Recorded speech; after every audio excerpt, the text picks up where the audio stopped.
ভালো একটা চাকরির খবর বেরিয়েছে। দারুণ খবর কিন্তু এটা। আপনারা চাইলেই এই চাকরিটা নিতে পারেন। এই চাকরির দুর্মূল্যের বাজারে সহজে পেয়ে যাবেন। পোস্টও খুব ভালো, যোগ্যতা খুব ভালো। আপনাদের সামান্য যোগ্যতায় পেয়ে যাবেন। পার্মানেন্ট চাকরি নয় কিন্তু খুব ভালো চাকরি। আপনারা স্থায়ীর মতো থাকতে পারবেন এবং এর ভালো ভবিষ্যৎ আছে। আপনাদেরকে দেখাচ্ছে কমপ্লিট ডিটেলস। মন দিয়ে শুনবেন। এই চাকরির জন্য আপনাদের কিন্তু বিশেষ কিছু যোগ্যতার প্রয়োজন পড়বে না। খুব সহজেই আপনারা খুব ভালো চাকরি অ্যাচিভ করতে পারবেন। কোথায় হবে চাকরিটা দেখুন, নোটিশ ছেড়েছে মোটামুটি আপনাদের দেখিয়ে দিচ্ছি। দেখতেই পাচ্ছেন আপনারা খুব ভালোভাবে। এখানে বলে দেওয়া আছে government of West Bengal, office of the commissioner of police, Kolkata, Lalbazar স্ট্রিটের পুলিশ কমিশনার অফিস থেকে কিন্তু এই নোটিশটা এসেছে। একদম টাটকা নোটিশ। 8/3/2024 ডেট আছে। এমপ্লয়মেন্ট নাম্বার দেওয়া আছে অন স্ক্রিনে, আপনি যেটা দেখতে পাচ্ছেন। এই হচ্ছে এমপ্লয়মেন্ট নাম্বার আর এই হচ্ছে ডেট। নোটিশটায় কি বলেছে, অ্যাপ্লিকেশন ইনভাইট করা হচ্ছে এলিজিবল ক্যান্ডিডেটদের থেকে। 225টা ভ্যাকেন্সি থাকছে কিন্তু ডাটা এন্ট্রি অপারেটর পদে 225টা ভ্যাকেন্সি থাকছে। নিয়োগ হবে কিন্তু টেম্পোরারি আর কন্ট্রাকচুয়াল বেসিস, কলকাতা পুলিশের আন্ডারে।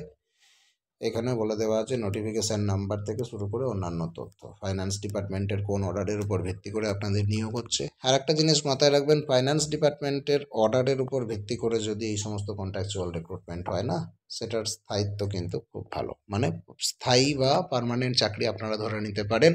কারণ ফাইন্যান্স ডিপার্টমেন্ট যখন এই মেমো নাম্বার এটাকে অ্যাপ্রুভ করেছে, আপনাদের ভবিষ্যতে চাকরি সংক্রান্ত কোনো ভয় থাকবে না। বেতন বাড়তে থাকবে এবং অন্যান্য সরকারি সুবিধা কিন্তু আপনারা পেতে থাকবেন, কারণ এগুলো অ্যাপ্রুভড পোস্ট।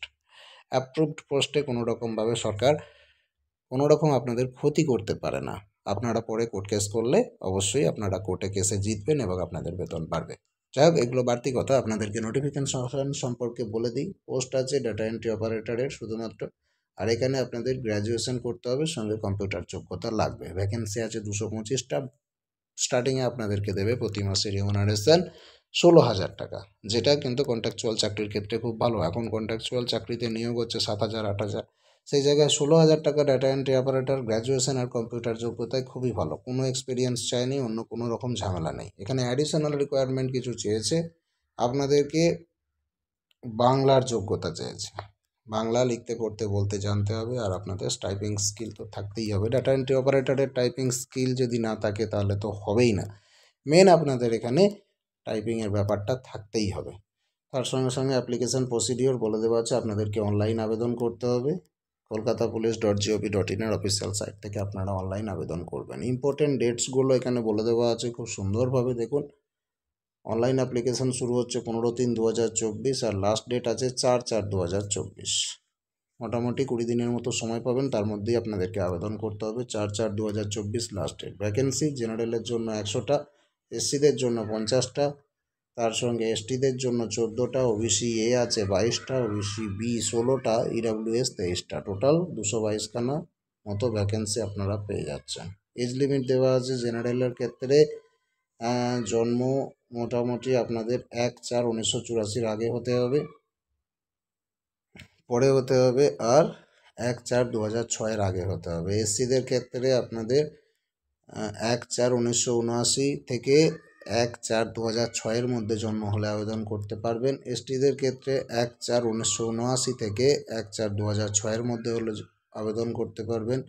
ওবিসি এ ক্যান্ডিডেটদের ক্ষেত্রে 1/4/1981 থেকে 1/4/2006 মধ্যে আপনার জন্ম তারিখ হলে আবেদন করতে পারবেন। একইভাবে ওবিসি বি সেম কেস, এবং ওবিসি বাদ দিয়ে ইডাব্লিউএস ক্যান্ডিডেট যারা আছে তাদেরও সেম বয়সের কথা এখানে বলা আছে। মোটামুটি 1/4/1981 থেকে 2006, মানে অনেকটাই আপনারা সময় পাচ্ছেন। এর মধ্যে যাদের জন্ম তারিখ আছে তারা এখানে আবেদন করতে পারবেন। জেনারেল ইনস্ট্রাকশন দেওয়া আছে, যেগুলো নর্মালি সব পরীক্ষাতেই থাকে, আলাদা কিছু নেই, তবু আপনারা একবার দেখে নেবেন। অফিসিয়াল নোটিশ ডাউনলোড করতে পারবেন আপনারা Kolkata police .gov.in official site থেকে। তবু আমি মেন জায়গাগুলো আপনাদের একবার করে ছোট্ট করে হাইলাইট করে দিতে চাইবো। এখানে বলে দেওয়া আছে আপনাদের অনলাইন অ্যাপ্লিকেশান করতে হবে। এলিজিবিলিটি টেস্ট আপনাদের ঠিকঠাকভাবে করতে হবে। অনলাইন অ্যাপ্লিকেশান সাবমিশনটা আপনাকে মাস্ট করতে হবে, কারণ কোনো হার্ড কপিস এখানে তারা অ্যাকসেপ্ট করবে না। তার সঙ্গে সঙ্গে এটাও বলে দেওয়া আছে ফর্মটাকে ভালোভাবে ফিল আপ করতে হবে, কোনো কিছু বাদ রাখা যাবে না। অবশ্যই আপনাকে গ্র্যাজুয়েশন করতে হবে, সেটা জেনারেল ডিসিপ্লিন হতে পারে, আর্টস, সায়েন্স, কমার্স যাই হোক না কেন।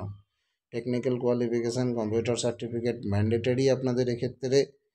গ্র্যাজুয়েশন আপনাদের করার পর বিএসসিও হতে পারে, সেটা বিসিএ, এমসিএ, বিই, বিটেক যে কোনো ক্ষেত্রে আপনাদের গ্র্যাজুয়েশন হলেই হবে। আর্টসে গ্র্যাজুয়েশন করলেও হবে। আপনাকে ভারতবর্ষের নাগরিক হতে হবে এবং পশ্চিমবঙ্গের পার্মানেন্ট বাসিন্দা হতে হবে। আচ্ছা, আপনাদেরকে যাদের ইডাব্লিউএস আছে, ইকোনমিক্যালি উইকার সেকশন, তাদেরকে সার্টিফিকেট প্রডিউস করতে হবে।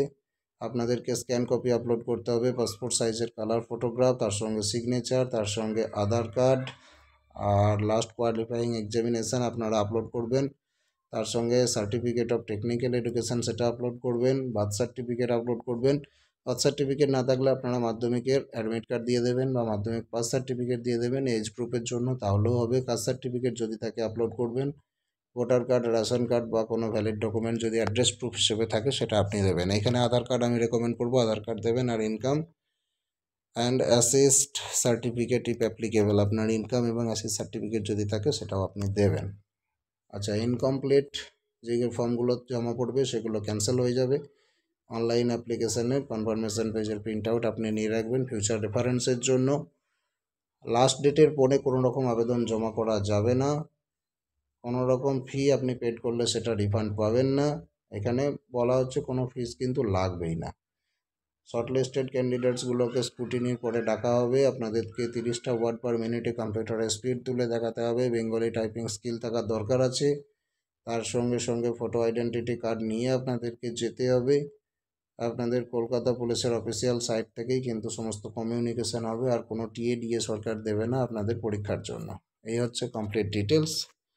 যদি আপনারা আরও ভালোভাবে দেখতে চান নোটিশটা ডাউনলোড করে নেবেন। আরও একবার বলছি, অফিসিয়াল সাইট কোনটা? অফিসিয়াল সাইট হচ্ছে kolkatapolice.gov.in, এই হচ্ছে অফিসিয়াল সাইট। এখান থেকেই আপনারা কমপ্লিট ডিটেলস পাবেন, আবেদনও করতে পারবেন, চাকরি সংক্রান্ত ফার্দার রেফারেন্স এখান থেকে পাবেন এবং এই নোটিফিকেশানটাও এই ওয়েবসাইট থেকেই পাবেন।